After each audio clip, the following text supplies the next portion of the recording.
नमस्कार। कल हमने पदार्थ का भौतिक स्वरूप और पदार्थ के अभिलाक्षणिक गुण के बारे में पढ़ा था। आज हम पदार्थ की अवस्थाएं इसके बारे में पढ़ेंगे, यानी पदार्थ की कितनी अवस्थाएं होती है। पदार्थ की 3 अवस्थाएं होती है। कितनी अवस्थाएं? 3। पहली है ठोस, यानी जिसको बोलते हैं सॉलिड। दूसरी है द्रव, जिसको बोलते हैं लिक्विड। और तीसरी है गैस। तो पदार्थ की कितनी अवस्थाएं होगी? पदार्थ की 3 अवस्थाएं। अब इनके गुण क्या क्या है, इनकी परिभाषा क्या है? तो देखो, ठोस कौन होता है?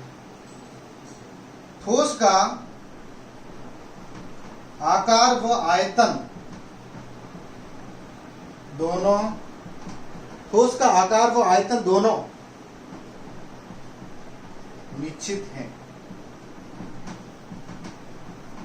ठोस का आकार और आयतन दोनों क्या होते हैं? निश्चित होते हैं। यानी ठोस जो होता है, मान लो ये ठोस है तो इसका आकार है, ऐसी बनावट दिखाई दे रही है, और इसको मैंने यहां रखा तो इसने स्थान घेरा, इसको बोलते हैं आयतन।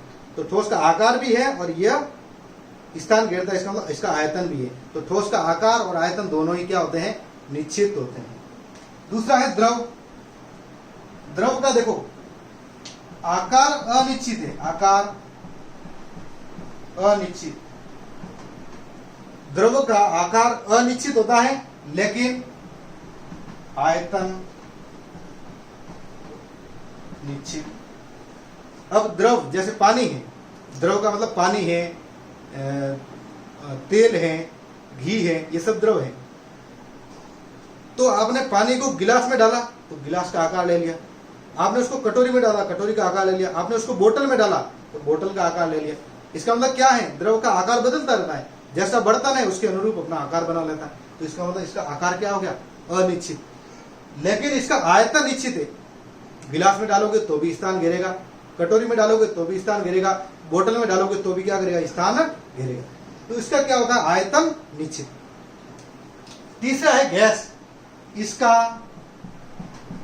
आकार व आयतन दोनों अनिश्चित होते हैं।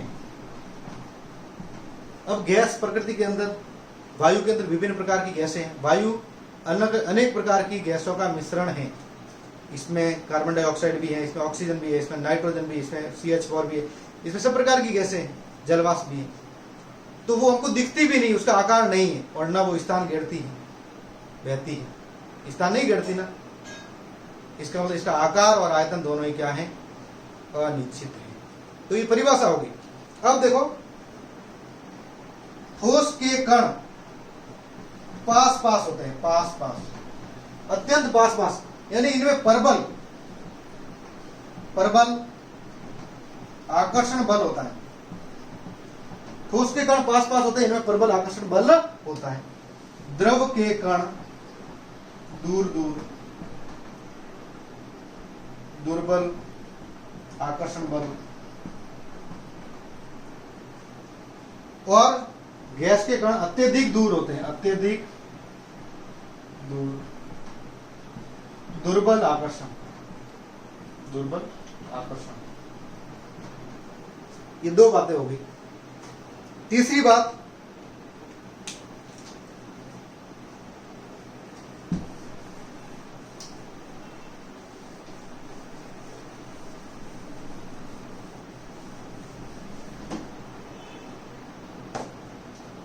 अब देखो तीसरी बात क्या है कि ठोस जो होते हैं इनकी संपीड़न क्षमता बहुत कम होती है, 0 होती है। संपीड़न क्षमता नगण्य या 0। ठोसों की संपीड़न क्षमता क्या होती है? 0 होती है। इसकी संपीड़न क्षमता ठोस से अधिक, इसकी भी कम होती है, लेकिन ठोस से क्या होती है? अधिक। और गैस की संपीड़न क्षमता सर्वाधिक।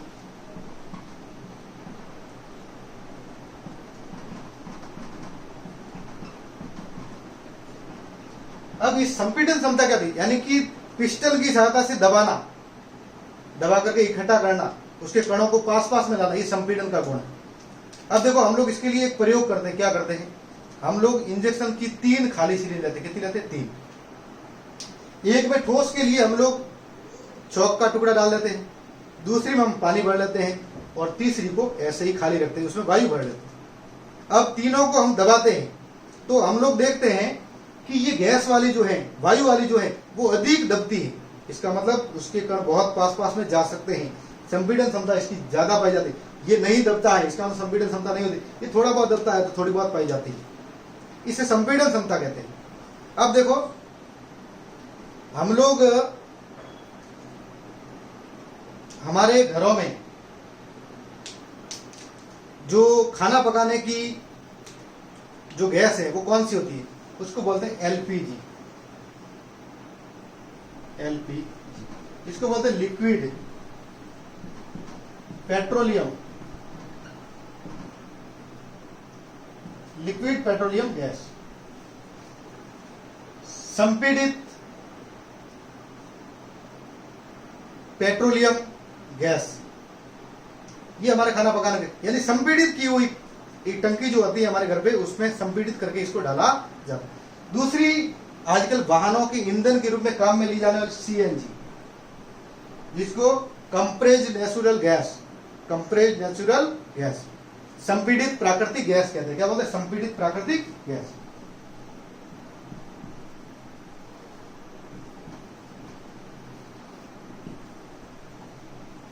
संपीड़ित प्राकृतिक गैस ये भी संपीड़ित की हुई होती है। और हॉस्पिटल के अंदर ऑक्सीजन के सिलेंडर जो होते हैं, हॉस्पिटल के अंदर जो रोगी को ऑक्सीजन दी जाती है, उसके जो सिलेंडर होते हैं वो भी संपीड़ित की हुई ऑक्सीजन होती है।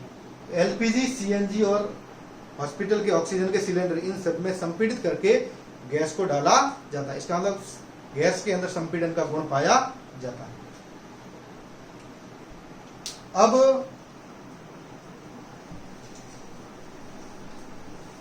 अगला इसका पॉइंट है, अब देखो एक चीज मैं और बता देता हूं, ये जो ठोस होता है, ठोस में संपीड़न नहीं पाया जाता, लेकिन रबर बैंड में संपीड़न का गुण पाया जाता है। स्पंज ठोस है, लेकिन इनके कणों के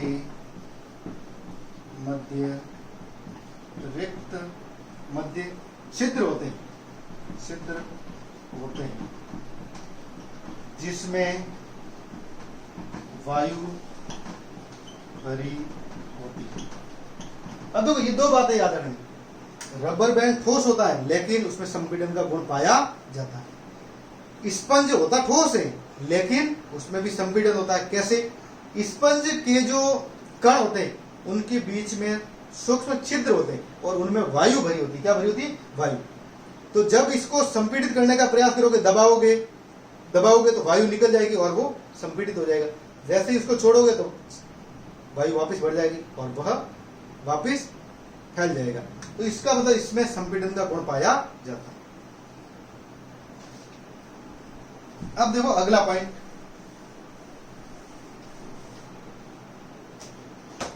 अब देखो ठोस में विसरण का गुण नहीं होता या कम होता है। द्रव में विसरण का गुण होता है, विसरण पाया जाता है। गैस में सर्वाधिक होता है, सर्वाधिक विसरण होता है। अब तो एक चीज, द्रव में ठोस, द्रव व गैस तीनों का विसरण हो सकता है। द्रव जो होती है उसमें ठोस, द्रव और गैस तीनों का मिश्रण हो सकता है। तभी तो हम मानते हैं कि जल में घुलित ऑक्सीजन का प्रयोग जलीय जीवों द्वारा श्वसन क्रिया में या रेस्पिरेशन के अंदर किया जाता है। क्यों? क्योंकि गैस उस द्रव के अंदर जल में घुलित होती है। अब गैस के अंदर सर्वाधिक विसरण का गुण पाया जाता है। कैसे? गैसों में सर्वाधिक विसरण होता है, तभी तो हम पता लगा पाते हैं रसोई का गेट खोलते ही क्या पकवान बना है उसकी सुगंध आ जाती है। क्यों? क्योंकि पकने वाले पकवान से वाष्प के रूप में गैस निकलती है, उसके कण विसरित जल्दी होते हैं। अब देखो, तापमान बढ़ने पर विसरण की दर बढ़ जाती है। कैसे? आप देखिए, एक आइसक्रीम है, ठंडी है, उसको आप पास में से सूंघोगे तो भी सुगंध बहुत कम आएगी, नहीं आएगी। और एक हलवा है, हल्का सा गर्म है, दूर रखा हुआ है, लेकिन उसकी सुगंध आपको जल्दी आ जाएगी। दो घर दूर में हलवा बना है, लेकिन सुगंध आ जाती है। क्यों? क्योंकि तापमान बढ़ने पर पदार्थ के कण गतिशील हो जाते हैं, विसरित हो जाते हैं, विसरण की दर बढ़ जाती है। आज के लिए इतना ही। अगले वीडियो के अंदर हम इस पाठ को आगे बढ़ाएंगे। धन्यवाद।